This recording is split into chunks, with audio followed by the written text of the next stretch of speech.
sama gars yi asalaamaaleykum ñu ñëw ak ñeent ci xibaar yi nga xam ne ñoom ñoo gën a fës foofu noonu ca Moyen-Orient comme ni ñu ko xamee ca Irak am na benn groupe rebelle boo xam ni dóor na ambassade États-Unis ba def na fa ay dégâts yu notoire Donald Trump yëg na lu mu mel dëggal ko daal di wax nag képp kuy doomu Amérique na nga génn foofu noonu di Irak jaaral ci yoonu suuf bi na nga dem fi ñuy wax Koweït wala boog na nga dem fi ñuy wax Jordanie ok donc loolu dëggal na rek commencé na ñoo dëggal. gars yi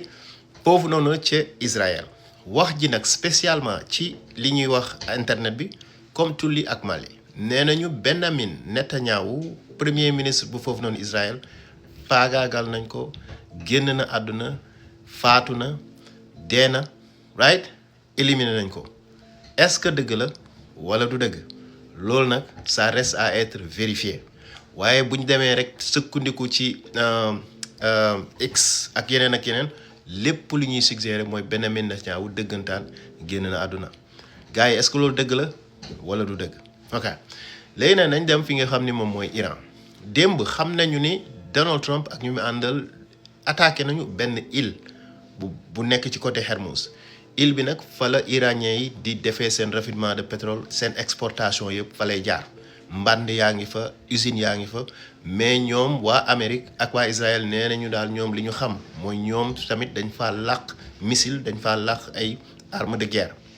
moo tax ñun ñu dóor site yooyu rek mais laaluñu dara loo xam ni am na référence ak pétrole ok di dëggal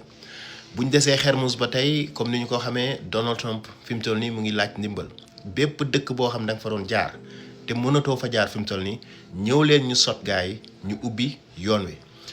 Abbas mi nga xam ni mooy ministre des affaires étrangères foofu ci Iran moom tontu na Donald Trump di ko xamal ni li ngay wax ni amul benn geen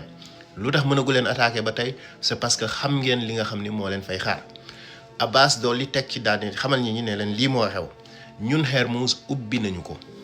li ñuy wax mooy képp ku bëgg a dugg na nga dugg mais képp ku bëgg a dugg day fekk tamit yow amoo benn doo allié États-Unis boo dee allié États-Unis wala Israël doo jàll duñ la ko may te ñun wax nañ ko bateau yëpp jàll leen mais léegi ñoom ñoo ragal parce que miin yi ñuy wax noonu xamuñu ndax génne nañu lépp ak lu ni mel donc daal mbir mi mu ngi tëju ba tey Donald Trump mu ngi laaj ndimbal ñoom nee nañ ku bëgg a jàll na nga jàll waaye tamit comme da ngeen bëgg a sot bu ngeen ñëwee sot tamit xam ngeen lu leen fay fekk ok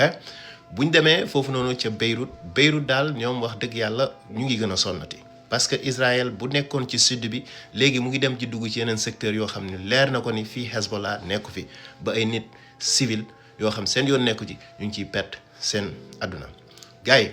est-ce que dëgg la wala du dëgg selon yow Benjamin Netanyahu génn na àdduna